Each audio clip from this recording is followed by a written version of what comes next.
अस्सलाम वालेकुम अज़ीज़ तलबा, मैं हूं अरसलान ज़फ़र अमान। आज का हमारा सबक है पाकिस्तान का कौमी तराना और उसका उर्दू तर्जमा। ये बात तो सब जानते हैं कि पाकिस्तान का कौमी तराना हफीज़ जालंधरी ने तख्लीक किया था और उसकी धुन एक मशहूर मौसीकार अहमद गुलाम अली छागला ने बनाई थी। और मज़े की बात तो ये है कि धुन पहले तैयार की गई थी और तराने के बोल बाद में लिखे गए थे। पाकिस्तान का कौमी तराना पहली बार 13 अगस्त 1954 ईस्वी में रेडियो पाकिस्तान से नश्र हुआ था और पाकिस्तान का कौमी तराना मुकम्मल होने में 1 मिनट 20 सेकंड लगते हैं। पाकिस्तान का कौमी तराना 3 बंद पर मुश्तमिल है और हर बंद में 5 मिसरे होते हैं। 5 मिसरों वाली नज्म को मुखम्मस कहा जाता है, यानी पाकिस्तान का कौमी तराना मुखम्मस की शक्ल में है और हर बंद हर्फ पे से शुरू होता है। तो आइए चलते हैं पाकिस्तान के कौमी तराने के मतलब की तरफ। ओके जी, पहला मिसरा, पाक सरजमीन शादबाद। हम अपने मुल्क की ज़मीन को पाक सरजमीन कहते हैं। शादबाद का मतलब है खुश रहो या खुश रहे। ये एक दुआ है, यानी ए मेरे वतन की पाकीज़ा ज़मीं तू हमेशा खुश रहे। दूसरा मिसरा, किश्वरे हसीन शादबाद। किश्वर का माना है मुल्क या वतन।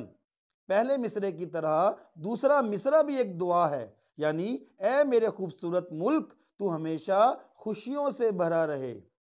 अगला शेर, तू निशाने अज़्मे आलीशान अर्ज़े पाकिस्तान। अज़्म से मुराद पक्का इरादा है और आलीशान का मतलब है ऊंची शान वाला। हमारे बुजुर्गों ने ये वतन बहुत सी कुर्बानियां देकर हासिल किया था। उन्होंने पाकिस्तान बनाने का पक्का इरादा कर लिया था।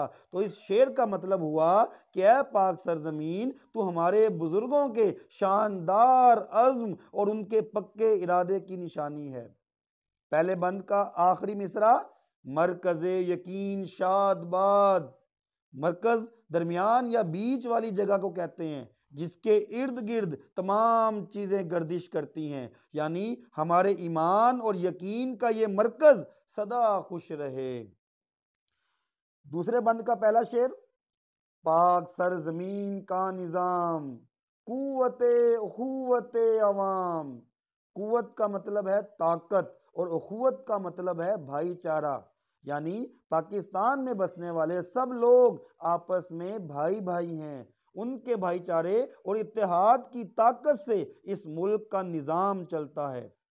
दूसरे बंद के दूसरे शेर को देखिए, कौम मुल्क सल्तनत पाइंदा ताबिंदाबाद। पाइंदा यानी हमेशा कायम रहने वाला और ताबिंदा यानी चमकने वाला। बात का मतलब है रहे। इस शेर का मतलब हुआ कि हमारी कौम, हमारा मुल्क, हमारी ये सल्तनत हमेशा कायम रहे और चमकती दमकती रहे। दूसरे बंद का पांचवा मिसरा, शादबाद मंजिले मुराद। बड़े सगीर के मुसलमानों की ख्वाहिश थी कि यहाँ एक अलग इस्लामी ममलकत कायम हो जाए। उनकी ख्वाहिश पूरी हुई। इस मिसरे में दुआ दी गई है कि हमारी उम्मीदों और मुरादों की ये मंजिल हमेशा खुशियों से भरी रहे। तीसरे और आखिरी बंद का पहला शेर देखिए, परचमे सितारा ओ हिलाल रहबरे तरक्की ओ कमाल। इसका मतलब है हमारा परचम चांद और सितारे वाला है। ये परचम जिंदगी के हर शोबे में तरक्की और अजमत की तरफ हमारी रहनुमाई करता है। अगला शेर देखिए, तर्जुमाने माजी शान हाल जाने इस्तिकबाल। यानी ये सब्ज परचम हमारे शानदार माजी की कहानी बयान करने के साथ साथ मौजूदा ज़माने में भी हमारी शान बढ़ाता है। हमारे मुस्तकबिल की जान भी सब्ज हिलाली परचम है। आखिरी बंद का आखिरी मिसरा है, साये खुदाए जुल जलाल। इस मिसरे में कहा गया है कि हमारा परचम हम पर खुदा का साया है और इस खुदा का साया जो बड़ी बुजुर्गी वाला है, बड़ी अजमत वाला है। ये था हमारा आज का सबक, पाकिस्तान का कौमी तराना। उम्मीद करता हूँ आपके लिए फ़ायदेमंद साबित होगा। दुआओं में याद रखिएगा, अपना ख्याल रखिएगा। अस्सलामु अलैकुम।